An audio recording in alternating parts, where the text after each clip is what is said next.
أن محمدا عبده ورسوله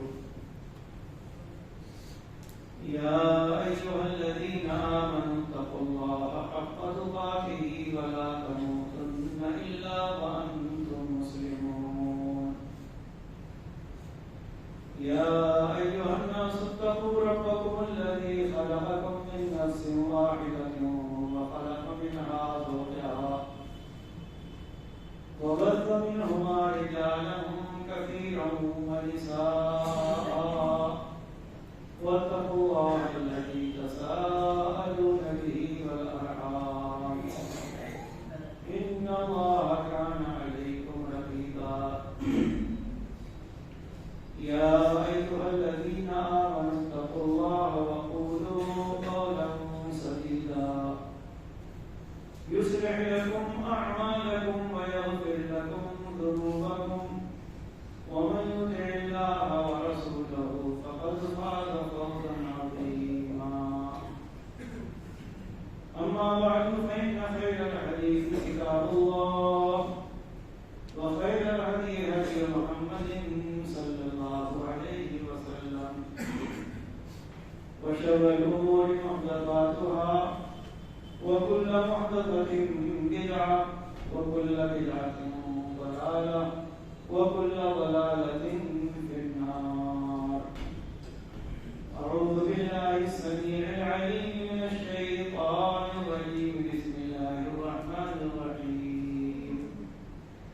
إن هذا القرآن يهدي للتي هي أقوم.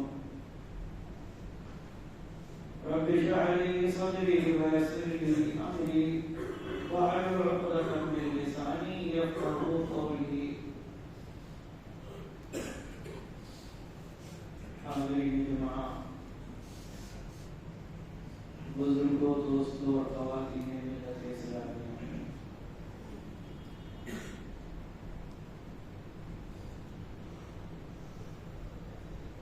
گزشتہ جمعے میں یہ گفتگو ہوئی تھی کہ اللہ رب العالمین نے اہل دنیا کی ہدایت اور رہنمائی کے لیے اپنی آخری کتاب رمضان کے بابرکت مہینے میں نازل فرمائی.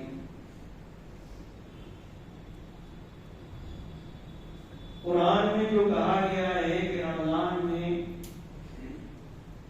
قرآن کو نازل کیا گیا،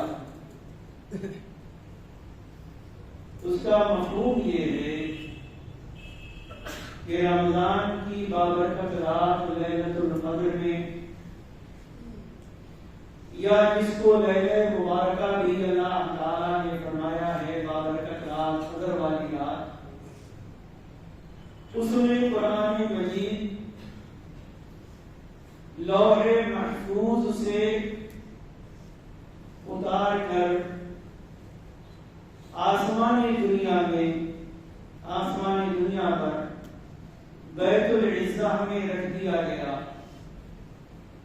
اور پھر وہاں سے حالات کے مطابق 23 سال میں رسول اکرم صلی اللہ علیہ وسلم پر یہ قرآن مجید نازل ہوتا رہا. تو رمضان اور قرآن کا بڑا گہرا تعلق ایک مسلمان کے لیے یہ لازم ہے کہ وہ اللہ کی اس کتاب کی تلاوت کرے،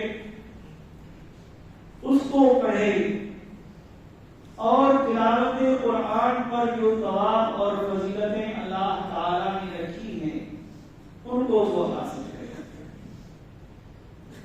ساتھ ہی ساتھ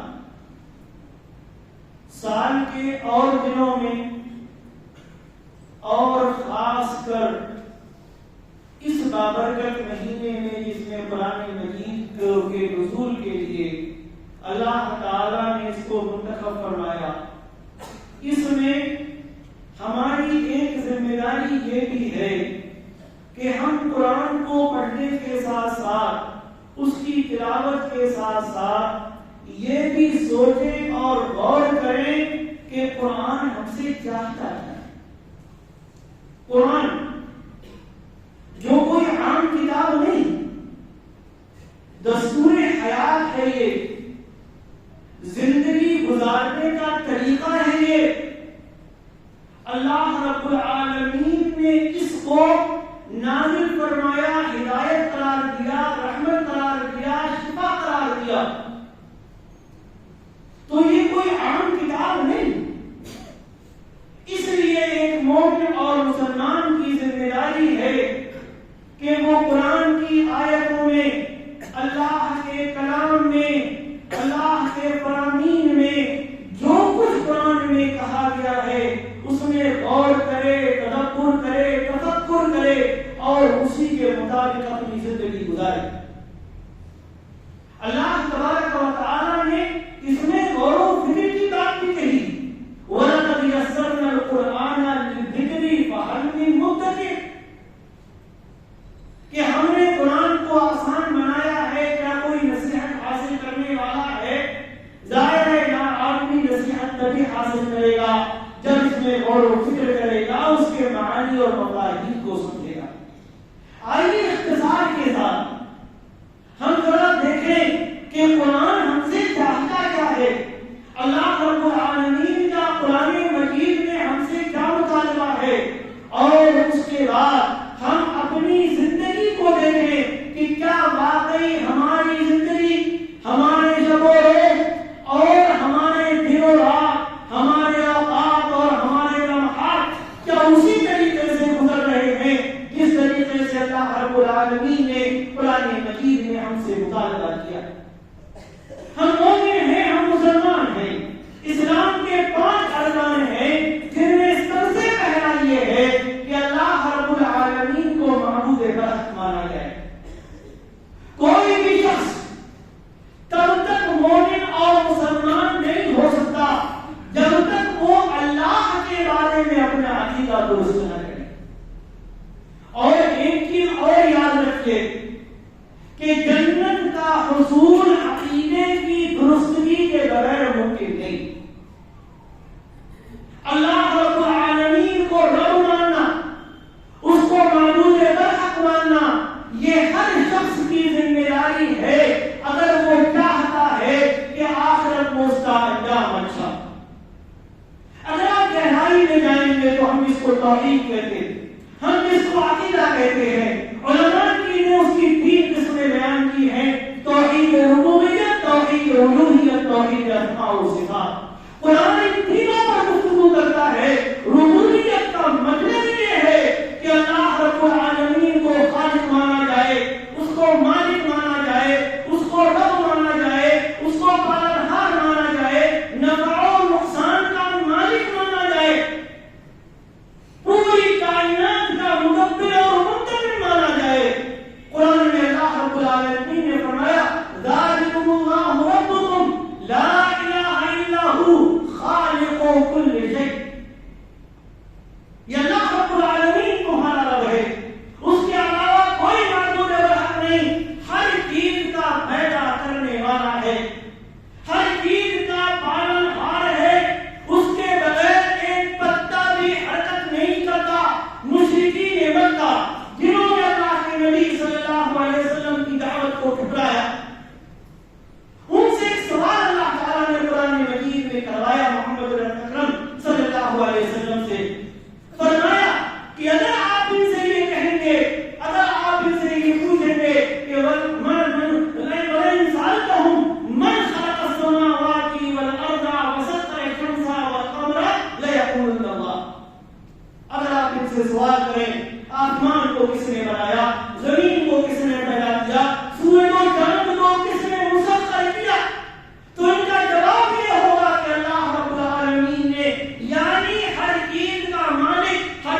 الوحیت کو مان کر توحید الوہیت کا معنی اور مفہوم قرآن کی روشنی میں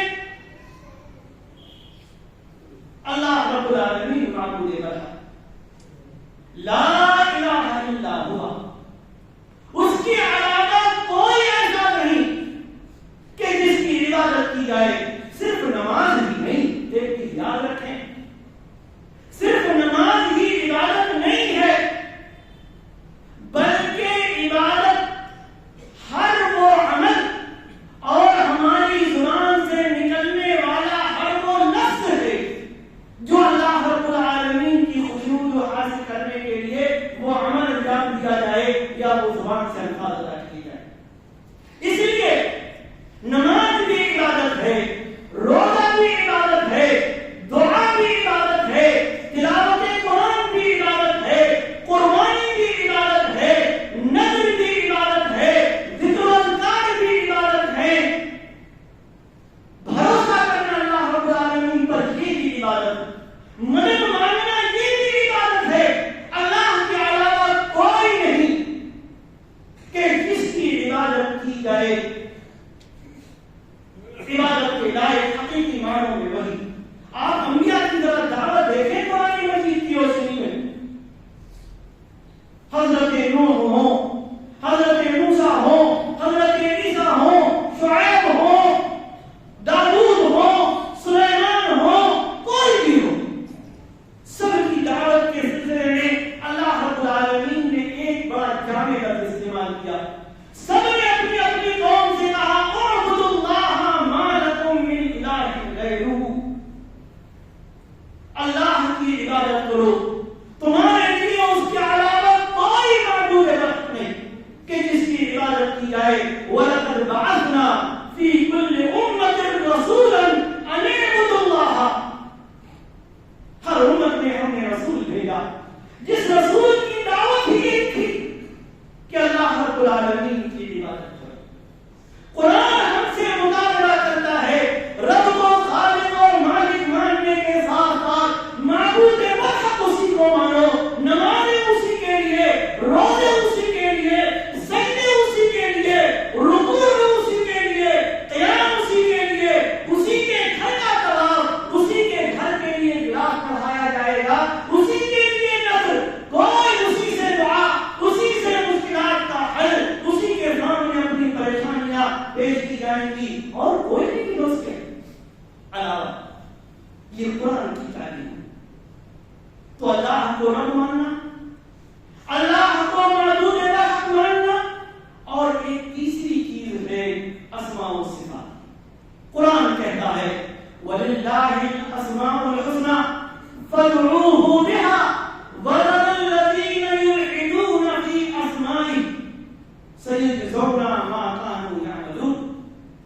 اللہ کے اچھے اچھے نام، اللہ کا ایک ذاتی نام ہے اللہ، اور اس کے علاوہ اس کے صفاتی نام ہیں، قرآن میں بیان کیے گئے، احادیث میں بیان کیے گئے۔ اللہ تبارک و تعالیٰ فرماتا ہے اللہ کے اچھے اچھے نام ہیں، فَادْعُوهُ بِهَا، انہی ناموں کے ذریعے سے اس کو پکارو، وَذَرُوا الَّذِينَ يُلْحِدُونَ فِي أَسْمَائِهِ، جو لوگ اللہ کے ناموں میں الحاد کرتے ہیں، کجروی اختیار کرتے ہیں، ان کو چھوڑ دو، تمہارا ان سے کوئی تعلق نہیں، جو کچھ وہ کر رہے ہیں اس کا بدلہ ان کو دیا جائے گا۔ اور اللہ کے ناموں میں الحاد کا مفہوم یہ ہے کہ اپنے بتوں کے نام اللہ تبارک و تعالیٰ کے نام پر رکھ دیے جائیں، جن کو آدمی معبود بناتا ہے اللہ کے علاوہ، جیسے عیسیٰ نے عزیز رکھ دیا اللہ کے نام عزیز سے۔ اللہ رب العالمین کے ناموں میں الحاد کا ایک مفہوم یہ بھی ہے کہ اللہ تعالیٰ کے بے شمار نام، وہ رحمان ہے، وہ رحیم ہے، وہ قہار ہے، غفار ہے، جبار ہے، مہیمن ہے، سلام ہے، متکبر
الدهر لم يكن شيئا مذكورا إنا خلقنا الإنسان من نطفة أمشاج نبتليه فجعلناه سميعا بصيرا.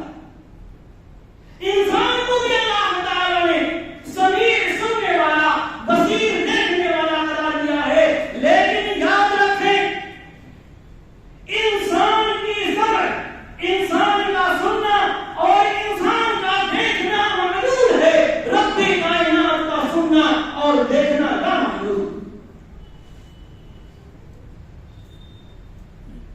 دونوں میں کوئی مشابہت نہیں، دونوں میں کوئی مثلیت نہیں. لیسا کمثلہ شیء،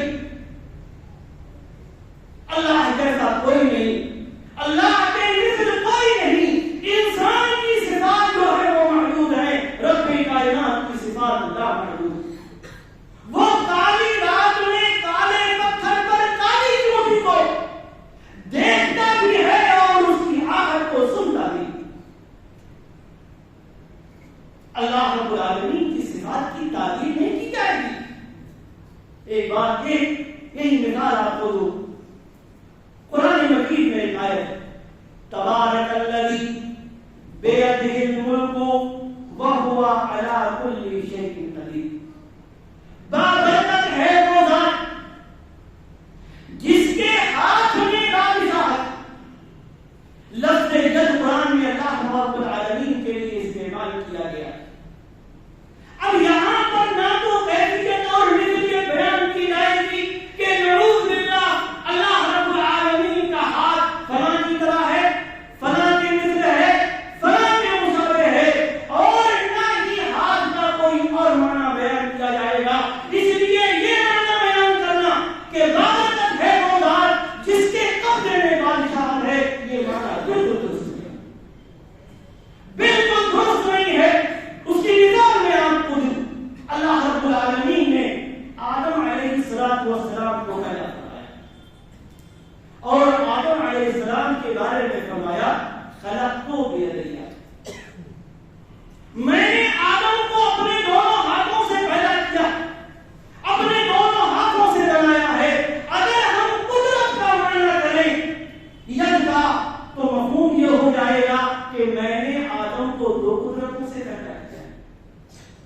کیسے یہ معنی صحیح ہو سکتا ہے؟ اس لیے صحیح طریقہ، سلف کا مسلک اور منہج، قرآن اور حدیث جو ہمیں سکھاتا ہے، اللہ و رسول نے جو ہمیں بتایا، سلف نے جو سمجھا، صحابہ کرام نے جو سمجھا، اس کا معنی اور مفہوم یہی ہے کہ اللہ تعالیٰ کے جتنے بھی نام ہیں، رب کائنات کی جتنی بھی صفات ہیں، ان کی کوئی تعبیر نہ کی جائے، ان کا وہ معنی بیان نہ کیا جائے جو معنی درست نہ ہو، نہ تعطیل کی جائے، نہ ان کو بندوں کی صفات کے مشابہ قرار دیا جائے اور نہ ان صفات کی مثلیت بیان کی جائے.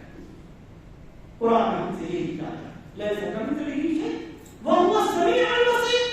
رب کو سمیع جانو، سننے والا جانو، دیکھنے والا جانو، لیکن اس کے ساتھ ساتھ یہ بھی سمجھو کہ اللہ رب العالمین کسی جیسا نہیں، اس جیسا کوئی نہیں ہے. اللہ رب العالمین عرش پر مستوی. قرآن کہتا ہے الرحمن علی العرش استوى. اللہ رب العالمین عرش پر مستوی ہے، وہ ہر جگہ نہیں ہے. اپنی ذات کے اعتبار سے ہاں، اپنی ذات کے اعتبار سے وہ عرش پر مستوی ہے، لیکن اپنے علم، اپنی قدرت اور بندوں کو دیکھنے کے اعتبار سے ہر جگہ.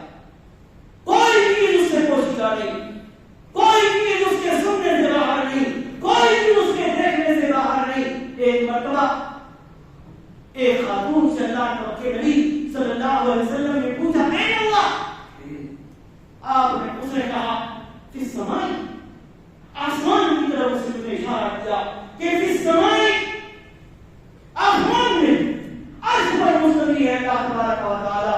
آپ نے صحابی سے پوچھا اعتقھا فانھا مؤمنہ، اس کو آزاد کر دو، یہ مومنہ ہے.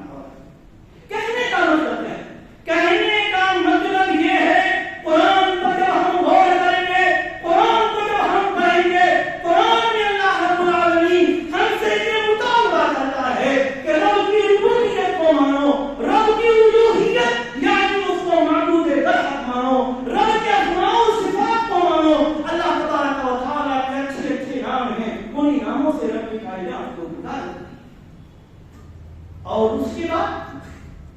موحد بننے کے بعد، توحید پر گامزن ہونے کے بعد قرآن ہم سے مطالبہ کرتا ہے اقیموا الصلاۃ کا، اقامت صلاۃ کا مومن اور مسلمان اگر تجھے ایمان کا دعویٰ ہے، رب کی الوہیت کو ماننے کا دعویٰ ہے، رب کی ربوبیت کو ماننے کا دعویٰ ہے، تو آ اور تو رب کائنات کے لیے 5 وقتہ نماز پڑھ، کیونکہ اللہ تبارک و تعالیٰ فرماتا ہے اقیموا الصلاۃ ولا تکونوا من المشرکین، لوگوں نماز قائم کرو، مشرکین میں سے مت ہو جاؤ۔ یہ بات آپ قرآن دیکھیں، بے شمار جگہوں پر اللہ تبارک و تعالیٰ نے اقامت صلاۃ کا مطالبہ کیا، اقامت صلاۃ کا حکم دیا ہے، اور اقامت صلاۃ کا معنی اور مفہوم یہ نہیں ہے کہ نماز پڑھنی چاہے جیسے پڑھے، یہ یاد رکھیں، نماز کو اس کے وقت پر پورے خشوع و خضوع کے ساتھ صرف اللہ کی خاطر اور اس کے جملہ ارکان کو قاعدے سے ادا کرتے ہوئے اللہ کے لیے نماز پڑھنا، یہ اقامت صلاۃ ہے۔ وقت میں آئے بالکل لگتا ہے تھکے ہوئے ہیں منافقین کی طرح کہ اللہ تبارک و تعالیٰ نے فرمایا کہ جب نماز میں آتے ہیں تو سستی کے ساتھ آتے ہیں، لگتا ہے کھینچ کر رہا، اب نماز میں بھی آئے، رکوع کیسا ہے، سجدہ کیسا ہے، قیام کیسا ہے، کہاں کوہنی رکھی جا رہی ہے رکوع میں، کہاں سجدے میں، پیٹھ کیسی ہے، قیام ہمارا کیسا ہے، تشہد کیسا ہے، دونوں سجدوں کے درمیان کیسے بیٹھا جاتا ہے، یہ اللہ کے نبی صلی اللہ علیہ وسلم کے طریقے تعلیم کے ساتھ، اطمینان کے ساتھ، یہ نہیں کہ نماز میں تو جل میں آیا۔ اللہ کے نبی صلی اللہ علیہ وسلم نے فرمایا سب سے بڑا چور وہ ہے جو نماز میں چوری کرتا ہے، نماز میں چوری، نماز میں چیٹنگ، قاعدے سے رکوع نہیں، قاعدے سے سجدے نہیں، قاعدے سے قیام نہیں، قاعدے سے بیٹھنا نہیں، قاعدے سے دعا پڑھنا نہیں، بس آ گئے ہیں سستی کے ساتھ کھڑے ہوئے نہیں۔ اقامت صلاۃ کا اللہ رب العالمین ہم سے مطالبہ کرتا ہے قرآن میں، مومنوں، مسلمانوں، نوجوانوں، تم نے قرآن پڑھا ہی نہیں، اگر تم نے پڑھا ہوتا تو جمعے کے بعد عصر کی نماز میں، مغرب کی نماز میں، یا رمضان کے بعد شعبان سے لے کر شعبان تک تمہاری مسجدیں ایسی نہیں رہتی جس طریقے سے رہتی۔ کیا ہم قرآن کو مانتے ہیں؟ قرآن پر ہے ہمارا ایمان؟ اس رمضان میں رب کائنات نے قرآن نازل فرمایا، قرآن ہم سے مطالبہ کرتا ہے مومنوں، مسلمانوں، اقامت صلاۃ ہونا چاہیے، نماز قائم کرو، نماز قائم کرو، نماز قائم کرو۔ اور اگر ہم نمازوں سے دور رہتے ہیں، 5 وقتہ صلوات کی ہمارے یہاں اہمیت نہیں، جمعے کے بعد ہماری مسجدیں خالی ہو جاتی ہیں، رمضان کے بعد ہماری مسجدیں خالی ہو جاتی ہیں، تو یاد رکھیے گا کہ کیا واقعی ہمارا ایمان مکمل ہے؟ کیا واقعی ہم اللہ تبارک و تعالیٰ کے قرآن پر ایمان رکھتے ہیں؟ اور صرف توحید ہی نہیں، اقامت صلاۃ، ایتاء زکات، صوم، حج، لوگوں کے ساتھ برتاؤ، اخلاقیات، معاملات، زمین پہ چلنا، لوگوں کے ساتھ رویہ اختیار کرنا، گھریلو زندگی، کون سا ایسا پہلو ہے جو اللہ رب العالمین نے قرآن مجید میں بیان نہ فرمایا؟ کون سا ایسا پہلو ہے؟ آج ہماری زندگیاں جو عجیب ہوئی چلی جا رہی ہیں، ہم پریشانیوں کا شکار ہیں، وجہ اس کی یہ ہے کہ ہم نے قرآن مجید کو تاکہ نسیاں کی زینت بنا دیا، یعنی بھلا دیا قرآن تعلیمات کو بھلا دیا۔